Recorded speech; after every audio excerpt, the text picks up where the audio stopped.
Assalamualaikum warahmatullahi wabarakatuh. Perkenalkan, kami dari kelompok 1, kelas PGSD 3C.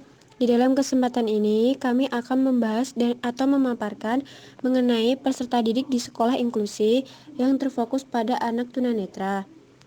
Kelompok kami terdiri dari 3 orang. Yang pertama, Rian Gunawan, absen 11, NIM 1905134. Kedua, Lianur Anggraini, absen 13, NIM 1905196. Yang ketiga, Juju Juriah, absen 19, NIM 1905780. Pengertian tunanetra. Menurut Kamus Lengkap Bahasa Indonesia, tunanetra berasal dari dua kata, yaitu tuna dan netra. Tuna yang berarti tidak memiliki, tidak punya, luka atau rusak, sedangkan netra berarti penglihatan. Sehingga tunanetra berarti tidak memiliki atau rusak penglihatan. Di lain sisi, tunanetra itu tidak hanya mereka yang buta saja, melainkan mereka yang mampu melihat, tetapi penglihatannya sangat kurang dan terbatas sekali, sehingga tidak bisa digunakan atau dimanfaatkan untuk kegiatan pembelajaran seperti halnya orang awas biasa. Selain itu, pengertian tunanetra didefinisikan oleh para ahli. Yang pertama, menurut Hidayat, anak tunanetra adalah anak yang mengalami penyimpangan atau kelainan indera penglihatan, baik bersifat berat maupun ringan, sehingga memerlukan pelayanan khusus dalam pendidikannya untuk dapat mengembangkan potensinya seoptimal mungkin. Yang kedua, menurut Effendi, menggambarkan anak tunanetra sebagai orang yang memiliki klasifikasi kerja mata tidak normal, seperti dalam hal bayangan benda yang ditangkap oleh mata tidak dapat diteruskan oleh kornea, lensa mata, retina, dan saraf karena suatu sebab. Misalnya karena kornea mata mengalami kerusakan, kering keriput, lensa mata menjadi keruh, atau saraf yang menghubungkan mata dengan otak mengalami gangguan. Dari penjelasan sebelumnya dapat ditarik sebuah kesimpulan bahwa gangguan penglihatan merupakan suatu keterbatasan penglihatan yang dialami individu, baik itu hanya berupa penglihatan terbatas maupun buta total yang mengakibatkan dirinya membutuhkan pelayanan dan pendidikan yang khusus agar perkembangan kognitif, motorik, emosi, sosial, dan kepribadian penderita dapat terus berkembang optimal. Kita lanjutkan materi selanjutnya, yaitu karakteristik pada tunanetra. Menurut Somantri, karakteristik anak tunanetra itu adalah bila ketajaman penglihatan kurang dari 6/21. Artinya, anak hanya mampu membaca huruf pada jarak 6 meter, yang oleh orang normal dapat dibaca pada jarak 21 meter, yang diukur dengan tes Snellen-Cart. Kemudian, karakteristik anak tunanetra juga dapat dilihat dari beberapa aspek, yaitu aspek yang pertama, aspek akademis. Ketunanetraan dapat mempengaruhi prestasi akademik para penyandangnya. Kemampuan mereka untuk memproses informasi sering berakhir dengan kurang terintegrasi, sekalipun dalam konsep yang sederhana. Oleh karena itu, peningkatan dalam penggunaan media pembelajaran auditori dan taktil dapat mengurangi hambatan kegiatan akademik siswa. Adapun menurut Tillman dan Armstrong mengatakan karakteristik anak tunanetra dalam aspek akademik, yaitu yang pertama, anak-anak tunanetra menyimpan pengalaman-pengalaman khusus tetapi kurang terintegrasikan. Yang kedua, anak-anak tunanetra kurang baik dalam hal pemahaman, dalam hal berhitung, kosakata, dan informasi. Kemudian yang ketiga, kosakata anak-anak tunanetra cenderung kata-kata yang definitif dibandingkan dengan anak normal yang mengartikannya secara lebih luas. Misalnya, kata malam. Bagi anak tunanetra, kata malam itu berarti gelap. Tetapi oleh orang normal itu kata malam berarti malam penuh bintang ataupun malam indah dengan sinar bulan purnama. Sehingga anak normal mengartikannya mempunyai makna cukup luas. Selanjutnya, aspek yang kedua, yaitu aspek pribadi dan sosial. Yang pertama, anak tunanetra sering curiga pada orang lain. Dengan keterbatasan visual atau penglihatan, ketika berbicara dengan temannya, anak tunanetra tidak memahami atau melihat ekspresi wajah dari temannya dan hanya bisa melalui suaranya saja. Ketika temannya berbicara dengan berbisik-bisik atau kurang jelas, itu akan mengakibatkan anak yang tunanetra tersebut eh, hilangnya rasa aman dan cepat curiga terhadap orang lain atau pada temannya. Sehingga anak tunanetra perlu dikenalkan atau bersosialisasi dengan orang-orang di sekitar lingkungannya, baik di lingkungan keluarga, tetangga, rumah, maupun sekolah. Yang kedua, mudah tersinggung. Anak-anak tunanetra sering mudah tersinggung, misalnya dengan tekanan-tekanan suara tertentu atau singgungan yang tidak disengaja dilontarkan oleh temannya. Yang ketiga, ketergantungan pada orang lain. Karena adanya keterbatasan penglihatan dalam melakukan sesuatu hal, itu akan mengalami kesulitan. Sehingga dalam kesulitannya, anak tunanetra selalu mengharapkan pertolongan dari orang lain. Misalnya, ketika menaiki tangga, ketika membuka tutup pulpen, dan contoh lainnya. Terus kita lanjutkan ke aspek yang ketiga, yaitu aspek fisik atau sensorik. Dilihat dari fisiknya, kita akan mudah sekali dalam mengenali orang yang mengalami tunanetra. Bisa dilihat dari kondisi matanya dan sikap tubuh yang agak kaku. Mata orang tunanetra ada yang putih semua atau tidak ada bola matanya, dan ada juga bola matanya agak menonjol keluar. Kemudian ada juga kondisi matanya seperti orang normal, tetapi ketika ia sudah berjalan atau bergerak, kita bisa lihat bahwa ia tunanetra.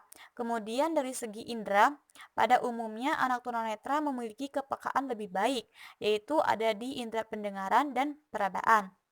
Namun kepekaan tersebut tidak diperolehnya secara otomatis, melainkan harus melalui proses pelatihan atau harus dilatih terlebih dahulu.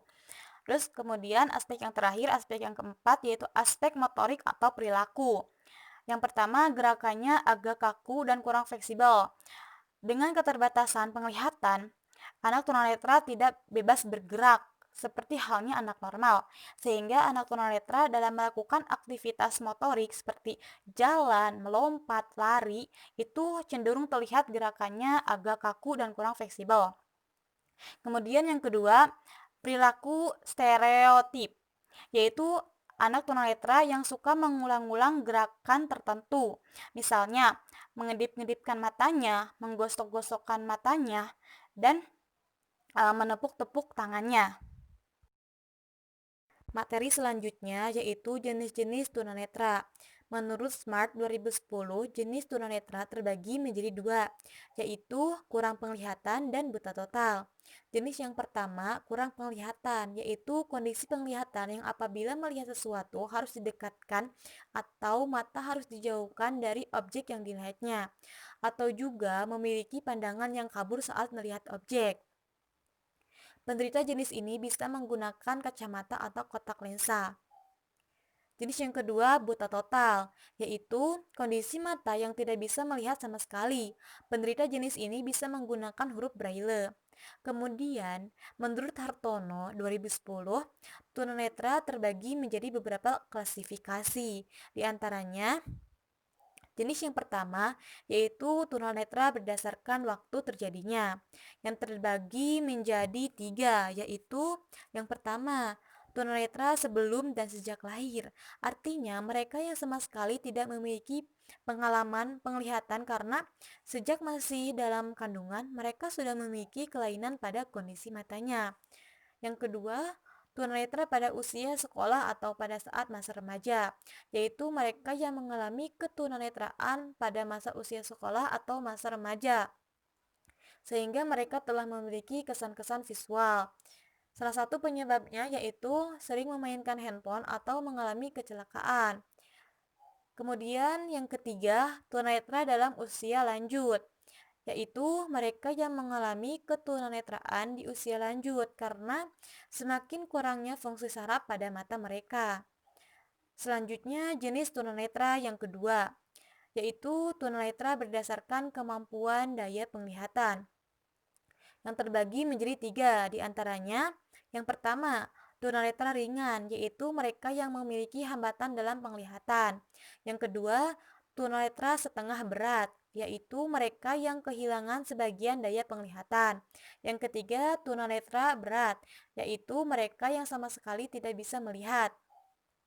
Selanjutnya, jenis tunanetra yang ketiga, yaitu tunanetra berdasarkan pemeriksaan klinis, yang terbagi menjadi 2, yaitu yang pertama, tunanetra yang memiliki ketajaman penglihatan kurang dari 20/200 atau memiliki bidang penglihatan kurang dari 20 derajat. Kemudian yang kedua, tunanetra yang memiliki ketajaman penglihatan antara 20/70 sampai dengan 20/200. Selanjutnya jenis tunanetra yang keempat, yaitu tunanetra berdasarkan kelainan pada mata. Kelainan yang pertama yaitu miopia. Miopia adalah kelainan pada penglihatan jarak pendek atau bayangan jatuh di belakang retina, sehingga objek harus didekatkan supaya terlihat jelas. Penderita kelainan ini menggunakan kacamata proyeksi dengan lensa negatif.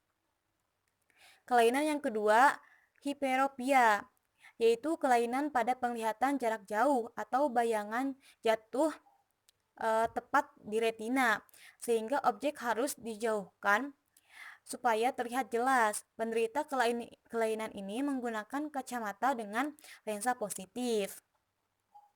Kemudian kelainan yang ketiga, astigmatisme, yaitu kelainan pada penglihatan yang kabur yang disebabkan karena ketidakberesan pada kornea mata atau permukaan lain pada bola mata, sehingga bayangan benda baik jarak jauh ataupun jarak dekat tidak terfokus jatuh pada retina. Penderita kelainan ini menggunakan kacamata proyeksi dengan lensa silindris. Materi selanjutnya yaitu faktor-faktor penyebab tunanetra. Menurut Pradopo 1977, faktor-faktor penyebab tunanetra dibedakan menjadi 2, yaitu faktor endogen dan faktor eksogen. Faktor yang pertama yaitu faktor endogen atau keturunan. Faktor endogen merupakan faktor yang erat hubungannya dengan masalah keturunan dan pertumbuhan seorang anak dalam kandungan. Kemudian bisa juga pada perkawinan antar atau salah satu penderita tunanetra yang nantinya akan membawa gen yang akan mewariskan sifat genetiknya. Ciri-ciri tunanetra yang disebabkan oleh faktor keturunan adalah bola mata normal tetapi tidak dapat menerima cahaya atau sinar sama sekali, dan terkadang seluruh bola matanya tertutup oleh selaput putih atau keruh. Kemudian faktor yang kedua yaitu faktor eksogen atau faktor luar. Faktor eksogen merupakan faktor dari luar yang menyebabkan tunanetra.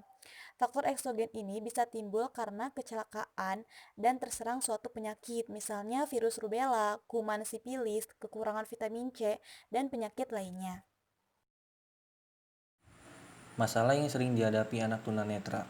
Kelainan penglihatan menimbulkan berbagai akibat pada penyandangnya.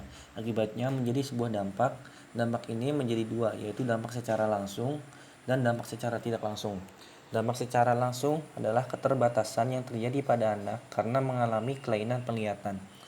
Kemudian dampak tidak langsung adalah berupa reaksi penyandang sendiri pada kelainan penglihatannya.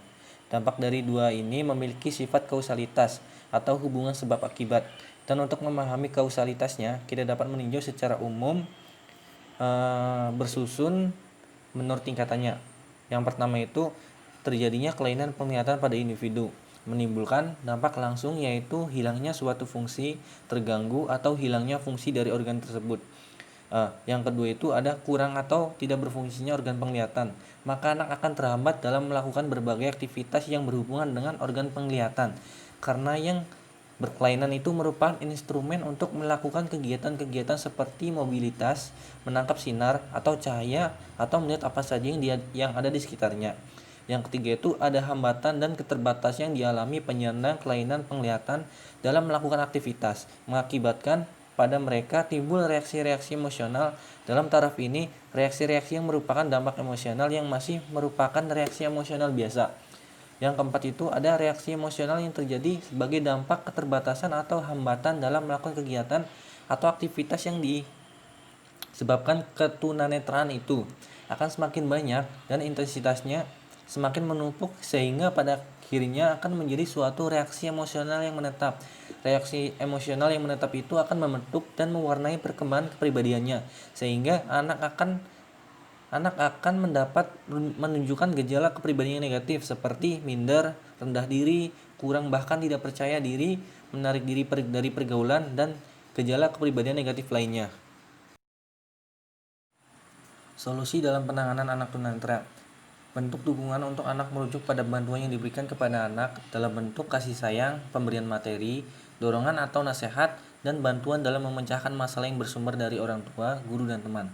Dukungan adalah transaksi interpersonal yang diajukan dengan memberikan bantuan kepada individu lain, dan bantuan itu diperoleh dari orang yang berarti bagi individu yang bersangkutan. Yang pertama itu ada dukungan emosional. Dukungan emosional ini bantuan yang diterima anak dalam bentuk kasih sayang dan cinta yang dirasakan anak dari orang tua, guru, dan teman. Yang kedua itu ada dukungan instrumental atau bantuan yang diterima anak dalam bentuk penyediaan barang dan jasa, uang contohnya, dari orang tua, guru, dan teman. Yang ketiga itu ada dukungan informasional dapat berupa bantuan yang diterima anak dalam bentuk penyediaan informasi atau saran dari orang tua, guru, dan teman. Kemudian cara membina anak tunanetra dengan hubungan sosial. Yang pertama itu melakukan exposure sosial, dan yang kedua itu memberikan dorongan atau dukungan untuk masuk ke dalam kelompok teman sebaya. Dari dua poin ini mendapatkan bahwa anak yang orang tuanya aktif mengeksposnya ke lingkungan sosialnya dan selalu mendorong dan mendukungnya untuk masuk ke dalam kelompok teman sebayanya, maka mereka juga memiliki minat yang tinggi untuk berinteraksi dengan teman sebayanya, baik di dalam maupun di luar rumah, diterima baik oleh kelompok teman sebayanya, dan berhasil menjalin persahabatan dengan sebayanya yang awas. Yang ketiga itu ada menyediakan fasilitas belajar, bermain. Yang keempat itu memberikan bimbingan keterampilan orientasi dan mobilitas. Orientasi dan mobilitas di sini adalah kebebasan anak untuk mengeksplorasi lingkungan sekitarnya. Metode pembelajaran anak tunanetra. Metode pembelajaran yang digunakan untuk pembelajaran anak tunanetra dibagi menjadi 3. Yang pertama, strategi pengorganisasian, kedua, strategi penyampaian, dan yang ketiga, strategi pengelolaan. Strategi pengorganisasian merupakan metode untuk mengorganisasi isi mata pelajaran yang telah dipilih untuk pembelajaran. Yang kedua, strategi penyampaian merupakan metode untuk melaksanakan program pembelajaran di mana di dalam metode ini atau strategi ini mempunyai 2 fungsi, yaitu menyampaikan isi pembelajaran kepada peserta didik dan menyediakan informasi atau bahan-bahan yang diperlukan peserta didik untuk menampilkan unjuk kerjanya dalam hal segi latihan dan tes. Dalam strategi ini terdapat 2 komponen yang perlu diperhatikan dalam mendeskripsikan strategi penyampaian. Yang pertama, ada peraga pembelajaran, kedua ada interaksi peserta didik dengan peraga. Berkaitan dengan peraga pembelajaran terdapat 3 poin. Pertama, upayakan setiap anak mendapatkan kesempatan untuk mengamati dengan cara meraba media yang telah disediakan. Yang kedua, peraga visual dimodifikasi ke dalam peraga auditif, di mana peraga visual itu dapat diubah ke dalam kesan yang visual, non-visual. Yang ketiga, objek 3 dimensi harus disajikan dalam bentuk benda asli atau model. Komponen yang kedua yaitu interaksi peserta didik dengan peraga terdapat 2 poin. Yang pertama, peraga hendaknya jangan terlalu besar ataupun terlalu kecil, yang dimana harus ideal adalah sejauh kedua tangan anak tunanetra dapat mendeteksi objek secara keseluruhan. Yang kedua, adanya jaminan bahwa peraga itu tidak berbahaya atau tidak mudah rusak. Yang ketiga, strategi pengelolaan merupakan metode yang berurusan dengan bagaimana menata interaksi antara peserta didik dengan metode pembelajaran lainnya. Metode pembelajaran untuk orang awas pada prinsipnya dapat diterapkan terhadap peserta didik tunanetra dengan cara memodifikasi aktivitas visual ke dalam aktivitas selain visual. Yang kedua, metode ceramah di mana kata-kata asing atau kata lain yang belum dikenal hendaknya guru mengulang dan mengeja huruf demi huruf. Layanan-layanan pendidikan anak tunanetra. Layanan pendidikan bagi anak tunanetra pada dasarnya sama dengan layanan pendidikan yang diberikan bagi anak normal, tetapi berbeda dalam segi teknik penyampaiannya, di mana disesuaikan dengan kemampuan dan karakteristik anak tunanetra.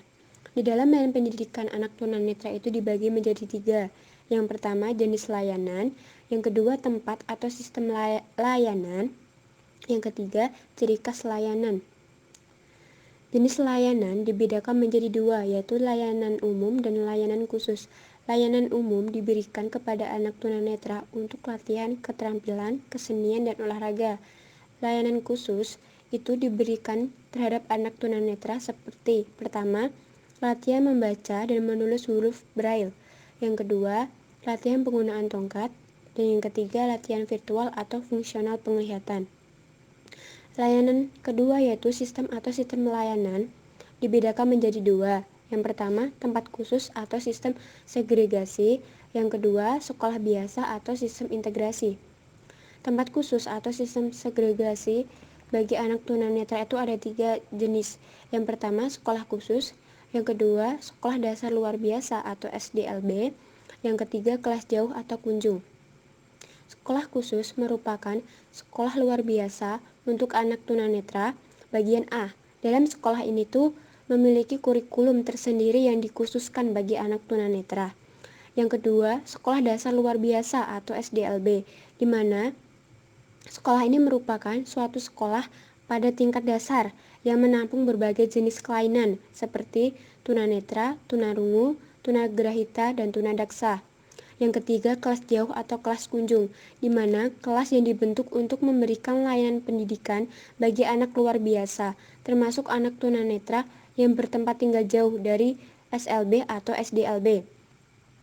Tempat yang kedua yaitu sekolah biasa atau sistem integrasi, di mana dalam sekolah ini penyelenggaraan sistem pendidikannya itu diperlukan seorang ahli, yaitu guru pembimbing khusus atau GPK, dan ruang bimbingan khusus untuk memberikan layanan khusus bagi anak tunanetra. Di dalam sekolah ini, anak tunanetra dapat belajar bersama-sama dengan anak normal, sehingga mereka memperoleh hak dan kewajiban yang sederajat. Adapun bentuk-bentuk keterpaduan atau integrasi dalam sekolah biasa ini, salah satunya yaitu sekolah kelas biasa dengan guru konsultasi, atau di mana anak tunanetra dapat belajar dengan anak normal lainnya di dalam suatu kelas atau kelas reguler, tetapi harus didampingi dengan guru dalam proses pembelajaran, sehingga membantu anak dalam menyerap suatu pembelajaran. Yang ketiga, layanannya itu berkaitan dengan ciri khas layanan. Dalam hal ini perlu diperhatikan 3 poin. Yang pertama, berkaitan dengan penempatan anak tunanetra. Yang kedua, alat peraga. Dan yang ketiga, ruang belajar. Berkaitan dengan penempatan anak tunanetra itu harus diperhatikan 4 hal. Yang pertama, anak tunanetra ditempatkan di depan agar dapat mendengarkan penjelasan guru dengan jelas.